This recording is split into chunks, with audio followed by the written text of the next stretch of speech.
আসসালামু আলাইকুম ওয়া রাহমাতুল্লাহ। কেমন আছেন প্রিয় সাতক্ষীরাবাসী?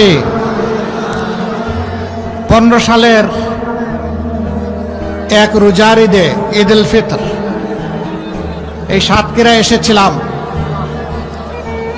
সাতক্ষীরার 6টা উপজেলায় মোটরসাইকেলে ঘুরে ঘুরে দেখার চেষ্টা করেছিলাম। আমি সাতক্ষীরায় সেদিন পর্যটনের জন্য আসিনি, এসেছিলাম দেশপ্রেমিক ইমানদার যে 48 জন মানুষকে খুন করা হয়েছিল, শহীদ করা হয়েছিল, তাদের মা বাবার পাশে দাঁড়াতে এসেছিলাম। যে যুবতী বোনদেরকে বিধবা করা হয়েছিল, তার প্রতি সংহতি শ্রদ্ধা জানাতে এসেছিলাম। যে কচি শিশুরা বাপ হারিয়ে অন্ধকার দেখছিল আর চেয়ে চেয়ে পথের পানে থাকতো কখন আমার বাবা আসবে, আমি তাদের চোখের পানি দেখতে এসেছিলাম। যে সমস্ত যুবকদেরকে ধরে নিয়ে তরতাজা যুবকের পা হাত কেটে দেয়া হয়েছিল, আমি তাদের কষ্টের অংশীদার হতে এসেছিলাম।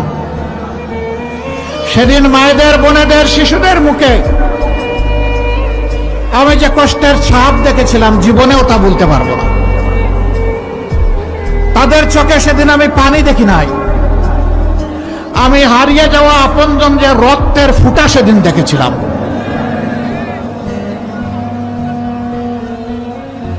তালার 2টি বাচ্চা, রুকিয়া এবং রুকায়া, ওরা দেয়ালে ছবি দেখে বলেছিল এটা আমার বাবার ছবি।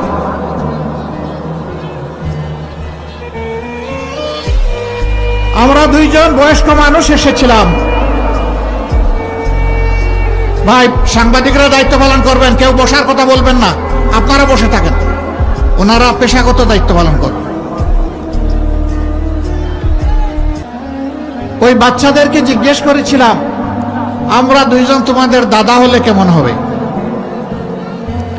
বড় মেয়েটা একটু সময় নিয়ে বলল, বড় মানে কি? তখন তার বয়স মাত্র 6.5-7 বছর। একটু সময় নিয়ে বলল, না, 2 জন দাদা হতে পারবেন না। বললাম, কেন? আমরা দাদা হওয়ার মতো বয়সে আসেন, এই কথা আসছেন, তাই সমস্যা কি? তো আমার বয়োজ্যেষ্ঠ যিনি, তার দিকে আঙ্গুল নির্দেশ করে বলল, উনি হবেন দাদা আর আপনি হবেন আমার নানা। আল্লাহু আকবার!